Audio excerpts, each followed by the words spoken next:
Bonjour, je vais corriger l'exercice 8 du TD11. Alors dans cet exercice, vous avez un bateau qui fait 10 000 tonnes. Donc c'est un bateau assez gros. Je vous laisse regarder à quoi ça pourrait correspondre comme taille de bateau, mais 10 000 tonnes c'est déjà pas mal. Voilà, donc ça c'est mon bateau. Vous avez, je peux tout de suite faire un bilan des forces. Alors le poids, je mets son point d'application ici. On va dire qu'il est comme ceci. Alors je le mets assez bas dans le bateau. Vous savez que c'est ce qui se fait dans construction navale. Si vous voulez pas que le bateau il chavire, vous avez intérêt à lester le fond du bateau. Donc je mets le point d'application du poids ici. La poussée d'Archimède doit être au-dessus. Bon, c'est pas du tout ce qu'on vous demande dans l'exercice.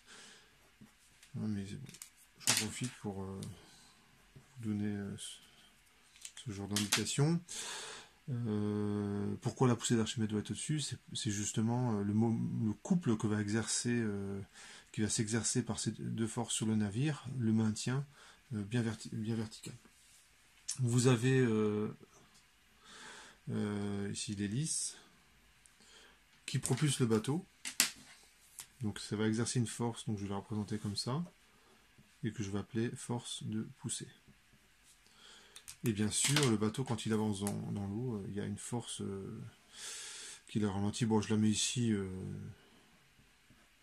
mais le point d'application, en fait, c'est un petit peu partout le long de la coque. Je précise le référentiel. Donc ça, c'est le genre d'indication que vous pouvez donner avant même de lire la question.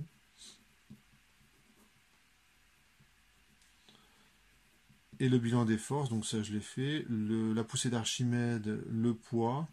Alors elles vont pas m'embêter parce que ces deux forces-là doivent se compenser pour que le bateau reste à la surface de l'eau. Donc je les note ici, mais après je m'en occupe plus. Vous avez la force F et la force de poussée. Alors la question 1, on vous demande d'estimer K dans une situation particulière. Donc le bateau se déplace à la vitesse de 19 km/h et on fournit au moteur 5 MW. Donc c'est conséquent, c'est un moteur de TGV, l'ordre de grandeur de puissance c'est 1 MW. Donc là, 5 MW, c'est aussi conséquent, et ça vous donne une indication sur la taille du bateau. Et le rendement du système de propulsion, c'est 80%. Donc vous donnez 5 MW, et en réalité, il n'y a que 4 MW qui servent vraiment à la propulsion. Donc c'est un rendement qui est pas mauvais. Alors je commence par une équation simple, c'est lorsque je suis en régime permanent, la somme des forces fait 0. Parce que là, c'est le PFD qui vous dit ça. L'accélération est nulle lorsque je suis à vitesse constante. Donc MA est nul. Et MA, c'est la somme des forces. Donc finalement, j'écris ceci. Bon, j'aurais pu l'écrire directement. Je pense que vous auriez été parfaitement convaincu. Si je vous dis que la force de frottement et la force de poussée sont exactement égales et opposées,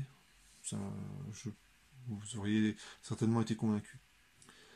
Là, actuellement, je ne peux rien faire de plus avec cette équation.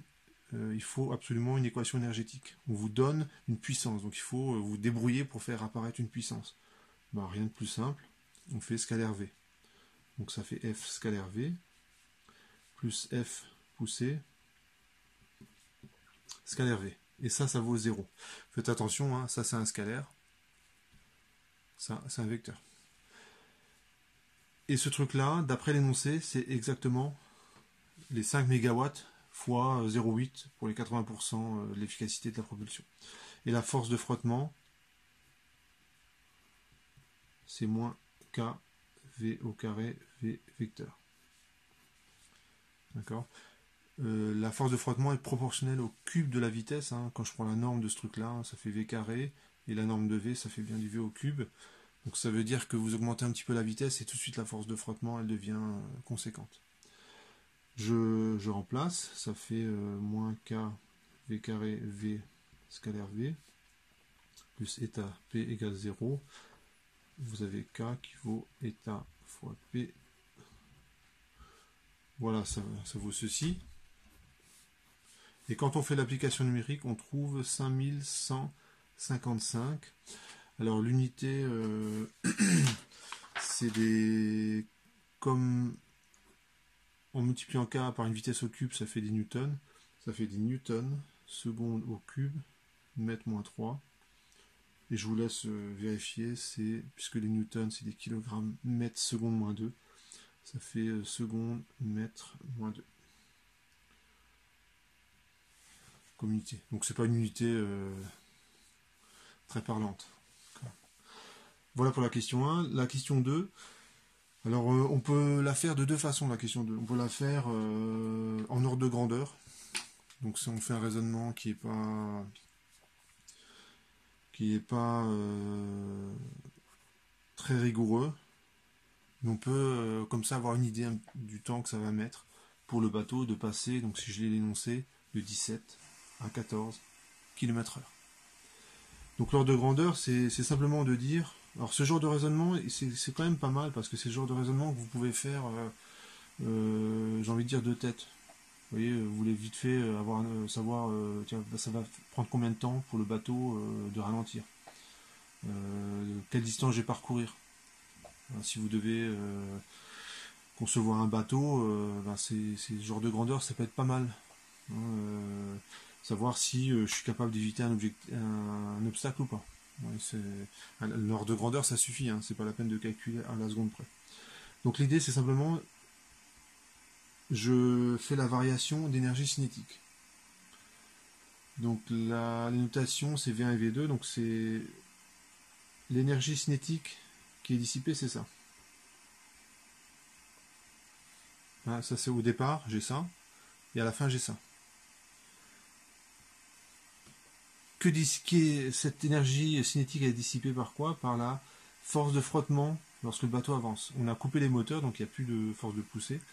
Et donc, on va dire que c'est la force de frottement moyenne. Moi, je la note comme ça.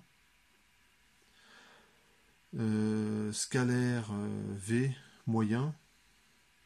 Donc ici, il faut vraiment que je mette environ égal, fois la durée de freinage. Ça va. Et ici, allez, comme je fais un raisonnement en ordre de grandeur, j'en profite, je sais pas d'être absolument rigoureux, je mets des valeurs absolues, comme ça je suis sûr que j'ai un truc positif qui est égal à un truc positif. Donc là je précise, je ne suis pas très rigoureux. Je fais mon calcul, et ça c'est k fois v au cube, avec le scalaire v ça fait k fois v puissance 4, et donc tout calcul fait, ça fait un truc qui ressemble à ça, donc ça fait 2... non, excusez-moi, c'est m sur 2k, V1 carré, moins V2 carré, sur V moyen au carré. Donc V moyen, je vais prendre la moyenne entre la vitesse finale et la vitesse initiale. C'est environ, pendant la phase de freinage, en moyenne, je fais du 15,5 km/h. Donc c'est un ordre de grandeur, quoi, tout simplement.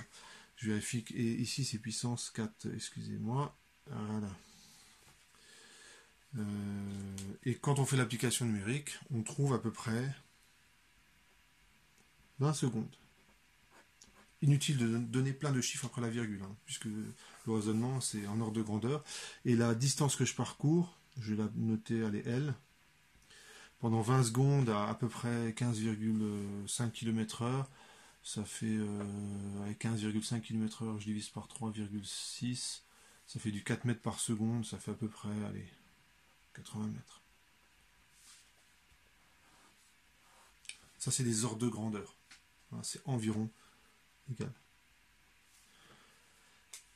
Dans ce cas-là, en fait, on arrive à faire des calculs complètement et d'avoir une expression exacte de la durée et de la longueur. Et comme ça, on pourra comparer par rapport aux ordres de grandeur. Donc la façon de procéder, je vais utiliser une équation énergétique. Je vais utiliser le théorème de la puissance cinétique. truc-là. La variation d'énergie cinétique du système, c'est la puissance de toutes les forces qui agissent sur le système. Donc ça fait D2 sur D2T de 1 demi de mv carré. La puissance, il n'y a que les forces de frottement qui ralentissent le navire.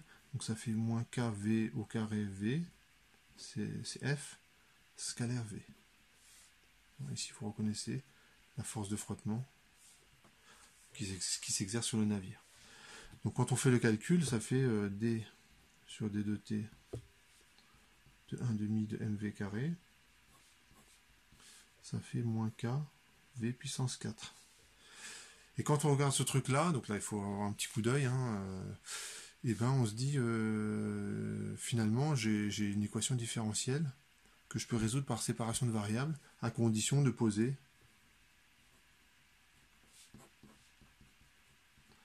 x égale v carré. Donc là il faut un petit coup d'œil pour le voir. Effectivement quand je fais ça, et ben ce truc-là c'est égal à x, et ce truc-là c'est égal à x carré. Donc ça, les calculs, on voit qu'ils ne vont pas être trop méchants. Et ça donne quoi quand on le remet un petit peu en forme. Donc le 2, je le passe ici, le m, je le passe ici, le d2t, je le passe ici. Je fais une séparation de variables. Et ça vous donne d de x sur x carré. Ça fait moins 2k sur m fois d2t. Tout calcul fait. Et quand je suis arrivé là, je respecte l'égalité. Ce que je fais à droite, je le fais à gauche. Je lance le chrono au moment où je coupe les moteurs. Donc c'est l'instant 0. L'instant final, je l'appelle delta t, puisque je l'avais appelé delta t au-dessus. Donc je continue à l'appeler delta t. Donc c'est la durée de freinage. Et la vitesse, allez, je note x1, x2, et on n'oublie pas que x c'est v carré. Donc en fait x1 c'est v1 carré, x2 c'est v2 carré. Et ça c'est vraiment facile à intégrer. Une primitive de 1 sur x carré c'est moins 1 sur x. Et la primitive, l'intégrale calculée ici, c'est vraiment tout simple. 2k sur m c'est une constante. Donc en fait je peux la sortir de l'intégrale et donc j'intègre d2t sur la durée delta t, donc ça donne ça. Le signe moins il se simplifie et tout calcul fait, on a delta t qui vaut, donc là je vous laisse faire les calculs, donc ça fait m sur 2k, que je dise pas de bêtises, donc ça fait...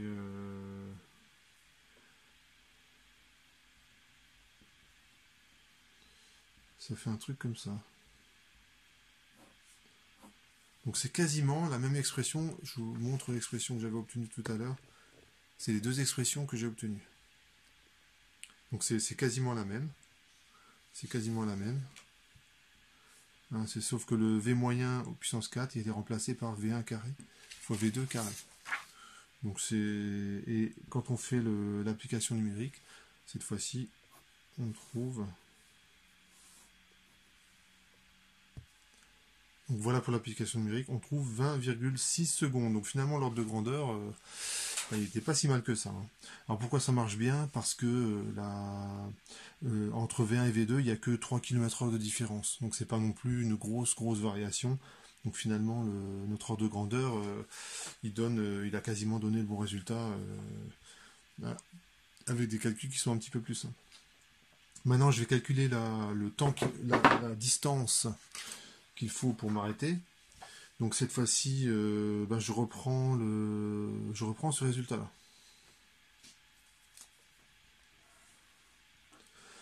Et je vais changer un petit peu l'écriture. Je prends la même condition initiale, mais je remplace l'état final par un état quelconque du navire entre 17 et 14 km/h. Et ici, je remplace donc le delta t ici par t. Donc ça donne quoi? C'est ici le signe moins, je peux l'enlever. Ça donne 1 sur x moins 1 sur x1. Ça fait 2 kt sur m. Donc je vais isoler x.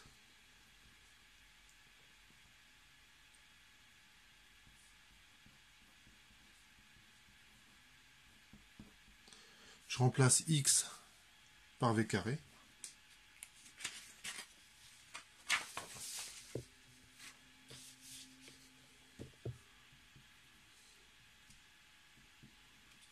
Donc ça fait 1 sur v carré. Je remplace x1 par v1 carré, plus 2kt sur m. Et j'isole carrément v. Donc ça fait v carré, ça vaut m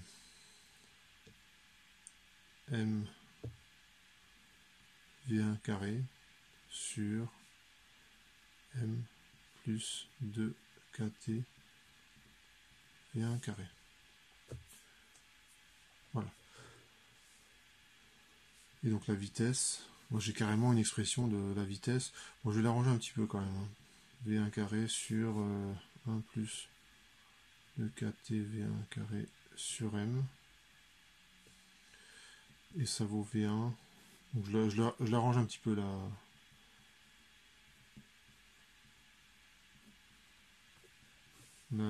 J'encadre ce résultat, même si c'est pas la réponse à la question posée. On a cette expression là. On peut tracer la courbe. J'aime bien tracer les courbes. À t égale à 0, je suis à v1. v2, il est quelque part, on va dire par là. Et ça varie à 1 sur racine de t. En t très grand, et lorsque t est petit, ça vaut, enfin lorsque t vaut 0, ça vaut v1, donc ça fait une courbe qui a cette allure-là. Et un équivalent, c'est varie en 1 sur racine de t. Alors ça, c'est quand même bien de le noter. Ça veut dire que quand vous avez un navire, au début, ça ralentit vite. C'est-à-dire que le bateau perd de la vitesse assez efficacement quand on coupe les moteurs. Par contre, si vous voulez diviser encore la vitesse par 2, par exemple, il faut attendre 4 fois plus longtemps.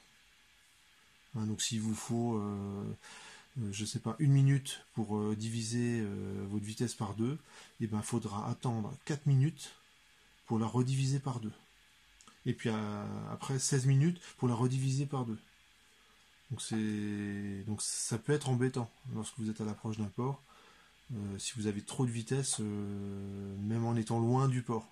Quand vous arrivez au niveau du port, il est possible que vous ayez encore trop de vitesse et que vous soyez obligé de rallumer les moteurs pour manœuvrer. Bon, bref, c'est une petite remarque qui n'était pas demandée dans l'exercice. Quand je fais ça, je vais refaire une séparation de variables. Donc je fais d de x sur d de t, ça vaut v1 sur racine de 1 plus de kt sur m v1 carré.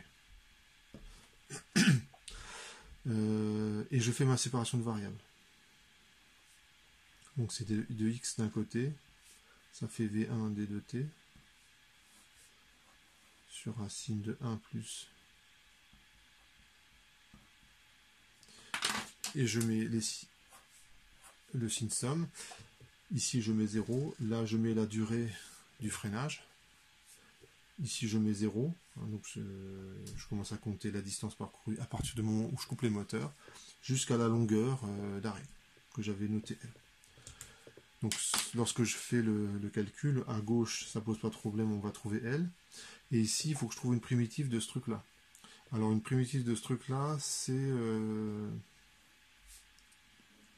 Donc ce que vous devez voir, c'est le V1, c'est une constante, je fais comme s'il n'était pas là. En gros j'ai 1 sur racine. Et quand je primitive ce truc là, ça fait, j'obtiens, à tous les coups je vais obtenir ça.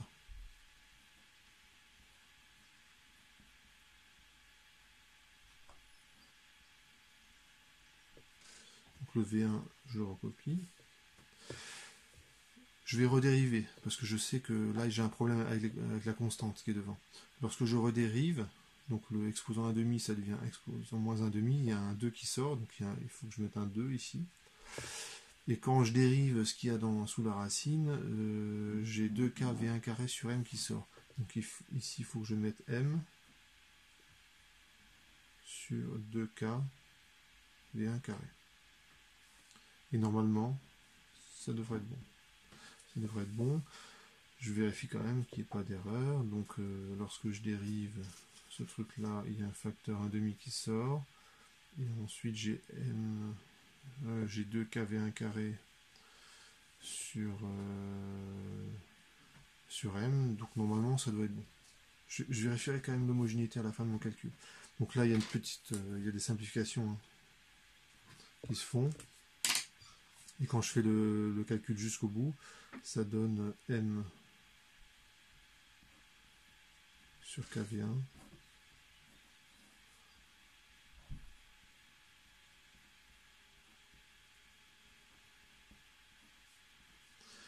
moins 1.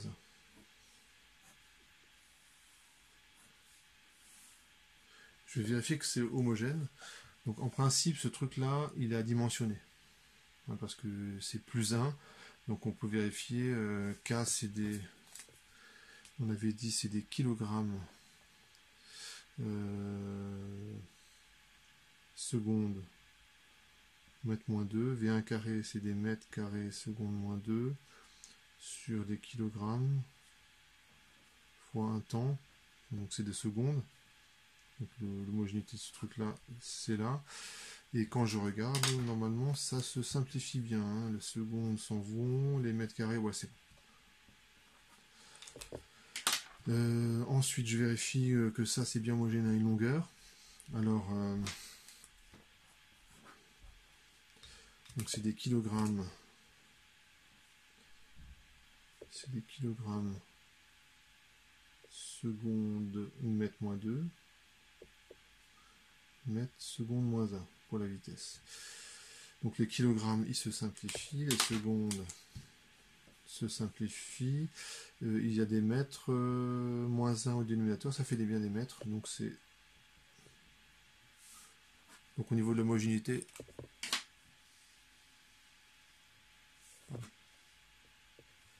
je suis bon. Je vous laisse regarder puisque c'était hors champ. Donc c'est homogène, on fait l'application numérique. Voilà, donc j'ai fait l'application numérique et je trouve 88 mètres. Donc quand je compare avec l'ordre de grandeur que j'avais obtenu précédemment, c'est pas mal du tout. Donc, normalement j'ai répondu entièrement à cet exercice-là. Donc ce qu'on peut noter dans cet exercice, c'est qu'on peut vraiment faire les calculs jusqu'au bout et on peut comparer entre ce que donne un ordre de grandeur, là c'était pas mal, et ce que on obtiendrait dans le cas d'un calcul complet, donc qui est un petit peu plus long à obtenir. Donc finalement dans ce cas-là, dans ce cas précis, un ordre de grandeur faisait bien l'affaire. Voilà pour cet exercice.